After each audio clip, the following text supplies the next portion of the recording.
Hey there Mustangs, this is Mr. Diigo and I'm here to walk you through the final activity on our copyright and academic integrity page here. So I'm going to scroll on down. You've probably already watched the video that shows you the tool we're going to be using called Diigo. Diigo is a web annotation tool that's going to allow you to highlight and annotate different things online and keep track of your information. It's really helpful in the research process. So first, make sure that you have logged into your Diigo. If you're on a Chrome browser in school, logged into your school account, you'll probably already notice that we have this Diigo button. The first time you click on it, you're going to have to go ahead and use your Google account to sign in. But once it works, you'll just have to click on this and you can see that there's lots of tools available to you, which we'll use in just a second. If you're at home, I recommend downloading this extension to your Chrome browser, or if you want to try to do this on a phone, add it to your iPhone or to your Android app. Now we're going to be using a news site called News ELA to do this assignment. If you right click it, open it in a new tab, it makes it easy to switch between this page and the next. I'm going to go ahead and click on that tab and get us going. So I went through here and looked for different articles that interest me, and the one article I thought that might be interesting was about this here, teaching college kids through the use of video games. I thought this would be an interesting progression of where we're going to go in education possibly. So as you know, the assignment for this is you're going to do 3 annotations. One is you're going to annotate the title and tell us why you chose the article. 2, you're going to find an interesting fact within the article that you want to comment on. And then 3rd, you're going to go ahead and give us a brief summary of what you learned from the article. So let's use Diigo. The first time I go into Diigo, I'm going to go ahead and choose the Annotate tool. Okay? And that's going to pop out a little toolbar with a little highlighter. If I pull the highlighter out, I can go ahead and highlight anything I think that's important. And if I mouse back over it, I can go ahead and add an annotation to it. Okay?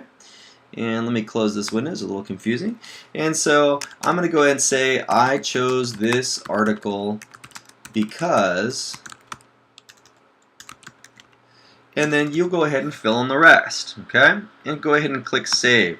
Now that annotation is saved to that article and you can move it around, just make sure you don't delete it, okay? Then you're going to go into the next part of the article, find an interesting fact that you want to comment on, okay? So in this case, I'm going to go and highlight it again, choose the Annotate button, and you're going to say, I chose this fact because, and then you're going to explain why you think this is important, interesting, or somehow relevant.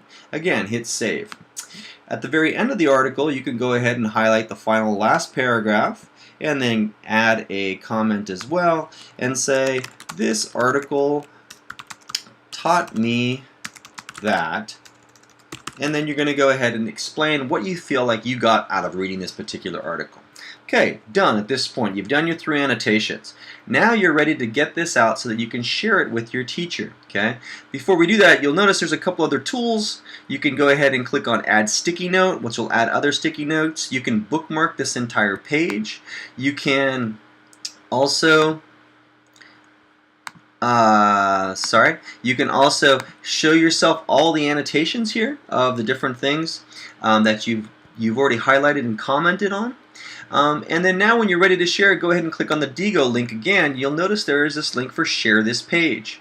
If I click on Share This Page, you'll see that I have options for sharing on different social networks. The one I'm interested in is the annotated link, because it's not going to share just the article, it's also going to include what you've selected and highlighted. And that's the part that we want to see. So I'm going to highlight this Diigo link and say copy. I'm going to go back to the copyright and academic page, and you'll notice down at step 8 there's a form for you to submit your Diigo annotation.